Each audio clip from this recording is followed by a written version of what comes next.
Good morning, welcome to Breakfast with Naga Munchetty and Charlie State. Our headlines this morning. Good morning, it's Thursday the 13th of February. Our top story, a further 240 people died from coronavirus in China yesterday, the deadliest day of the outbreak. There was also an increase in the number of new cases, although doctors have begun to use a broader definition to diagnose people. In the UK, the number of people who've officially contracted the virus has now reached 9. Well, the first group of Britons quarantined at a Merseyside hospital will leave today. John Donnison has this report. Well, in a moment, we'll turn the Fenwick there for us. Yes, and just looking ahead, we will be speaking with one of the patients who has been in quarantine for the last 2 weeks. That's coming up just after 7 o'clock, so we'll get a sense of, A, when they'll come out today and also what it's been like for them. 7 minutes past 6 is the time. Other news to bring you. Boris Johnson is preparing for his first major government reshuffle since the general election in December. But it's thought it may not be the radical overhaul some had predicted. And we will be hearing more from Tom joining us at around 7:30 this morning. A 52-year-old man is expected to appear in court, charged with the murder of Lyra McKee, the journalist shot dead during rioting in Londonderry last April. The cost of restoring Elizabeth Tower, it houses Big Ben, has risen by more than £18 million, and the increase...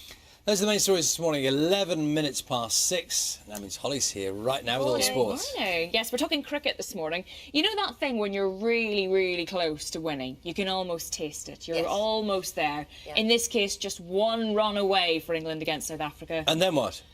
And they couldn't do it, I'm afraid. Aye. It was a really dramatic finish. As well as everyone says she has the game. Yeah. Oh, absolutely. You know, to make a big impact, a big game, big serve and all those things. You know. And then it doesn't quite happen. It's but who knows? More frustrating for her, I imagine. Definitely. Absolutely. More Holly, thank you. Thanks. 13 minutes past 6 is the time. Time to say good morning to Carol. My goodness, what's that picture behind you? We're getting snow, are we? Morning, Carol. Sorry, are we getting snow? Some of us are, Naga. Good morning, everybody. This is a picture from yesterday of the snow in Northern Ireland, but currently we're looking at snow falling across Northern England and Southern Scotland with some hill snow in Northern Ireland. Now, what's happening today is, through yesterday evening and overnight, we had this area of low pressure sweeping in from the southwest, moving northwards, bringing heavy rain with it and also strong winds, especially with exposure to parts of Wales and southwest England. But you can see all this rain moving northwards and eastwards, snowing, as I mentioned, across northern England, southern Scotland, that travelling in towards the Highlands. And it could lead to some disruption this morning during the rush hour. So if you are out and about early, bear that in mind. Behind it, we've got some showers and gales across English coastal counties, also the English Channel and also into the Channel Islands themselves. These black circles you see are indicative of the wind gusts you can expect. Now, it's been a cold start to the day, -10 at 3 o'clock in the morning in Braemar, so there's some frost in Scotland, but here it will remain cold, but you will see the best of the weather in the North Highlands. Meanwhile, we hang on to the cloud, some drizzle across southeast Scotland and also northeast England. Temperatures today, 3 in Lerwick to about 10 as we push further south. The showers in the south could be heavy with some hail and thunder and lightning drifting quite quickly on that strong wind west to east. Now, as we head through Thursday into Thursday night, there goes the low pressure. A ridge of high pressure settles things down before the next area of low pressure comes our way, again bringing rain. And if you look at the isobars, it's going to be windy.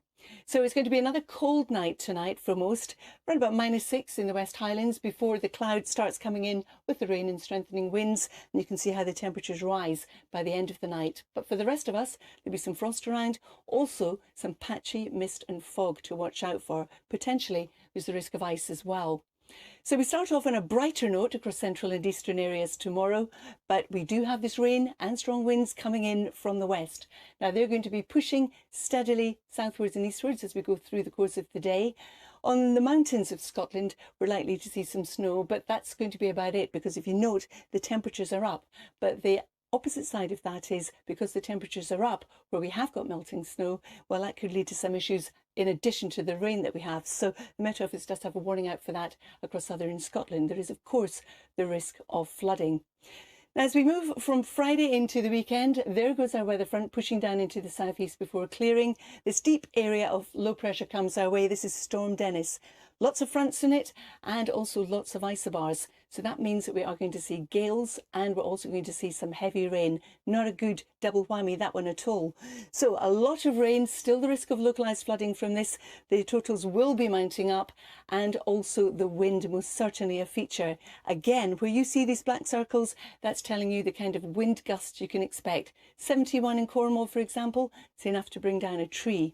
So temperatures 6 in the north to about 13 in the south, but those temperatures fairly academic because, of course, of the elements. And inland, we could even be looking at gusts of wind 50 to 60 miles an hour. And it's not as if we're done with Dennis during the course of Saturday. Dennis is going to be hanging around through Sunday and for some of us into Monday as well. So heavy rain and a flood risk this weekend. Gales continuing into Monday. We think at the moment overnight on Sunday into Monday, the squeeze on those isobars will move further north, so across parts of southern Scotland, parts of northern England. So it's something to watch out for. So lots going on with the weather in the next few days, Naga and Charlie. So, Carol, we had Kira last week causing us problems. Dennis this weekend causing us problems. Is Edward making an appearance next weekend? Next week, right, so Monday's going to be unsettled. Tuesday and Wednesday a little bit more settled. But then it's going downhill again towards the end of next week. So jury's out on that one. It's the Met Office and Met Éireann that actually name the storms, not us. So it will be down to them, and it's still quite a way off. How's the weather in early May, Carol? Well, let's hope it's settled, Charlie. Good. That's what I'd like to know. Thank you very much, Carol. We've got that sorted. 18 minutes past 6 is the time. Let's take a look at the papers. The Guardian is warning... One. Oh! So the 100 just got kind of... And cut then... off. Because it thought it was one, it didn't do the facial recognition. And then it was all and then, that stuff. And then the computer's asking a one-year-old to tell it to get his parents. Oh, that's gorgeous. Well done. Thank you very much. See you guys later on. Time now, 6:23. Fly tipping, a blight on the countryside. Now new research by the BBC shows that the number of large-scale incidents where thousands of tonnes of rubbish are dumped at a time has more than doubled. Organised criminal gangs are being blamed for the continued rise, as our environment correspondent David Gregory Kumar has been investigating. It is something, isn't it? You just see, to a limited extent, you're going to see it everywhere. And then seeing those warehouses that have been filled... Yeah. You can't even see it from the outside. But people also forget the impact it has on your life, not just, everyday life when you're seeing areas that have been used for fly tipping. We're going to talk to a farmer, actually, about 7:30. And one of the things he was saying is he had a caravan dumped in one of his gateways and then set on fire. He's had to block up some access points with concrete blocks just to stop fly tippers coming in, and the way it's affecting his business as well. So we're going to talk to him and find out how that's been affecting him as well. And if it's affected you, do let us know this morning, because it is one of those things that you see everywhere, and it's ugly and it's causing real problems. 27 minutes past 6 is the time. What's happening where you are? Find out now, and we'll see you in a few minutes.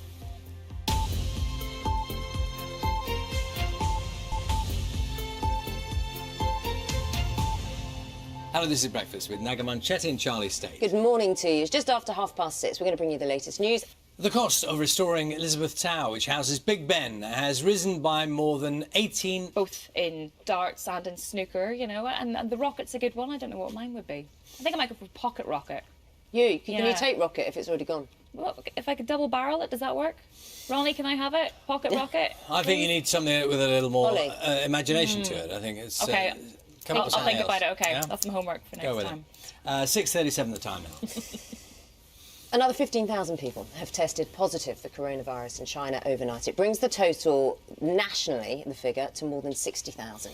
In the rest of the world, more than 400 cases have been confirmed across 24 countries. The biggest cluster of cases outside China is on a cruise ship quarantined off the Japanese port of Yokohama, where 44 more passengers have tested positive for the virus, bringing the total to 218. Well, our Japan correspondent made very clear every time we've spoken to them is that they're one of the lucky ones in a way, because they have a balcony, so they have some outdoor space. As Rupert was saying before, those who are in those inner rooms, it's a very different situation. We'll keep you up to date with all of that. The time now is 16 minutes to 7. We're going to be talking about Ellie Gould this morning. Now, she should have turned 18 last week, but in May last year she was murdered by a former boyfriend. Some of Ellie's friends will be joining us just after 8 o'clock, along with Ellie's mum, to talk about how they've been coping and how they're keeping her memory alive. Fiona Lambden has this report.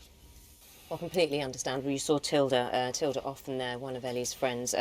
Very raw emotions. We're going to be talking to Tilda, a couple of other friends, and Ellie's mum as well, Carol. And what they're doing now is trying to campaign to have self-defence taught in all schools. And they've got a petition going. It's got more than 10,000 signatures. We'll be talking to them about that, and also simply just what life is like after Ellie.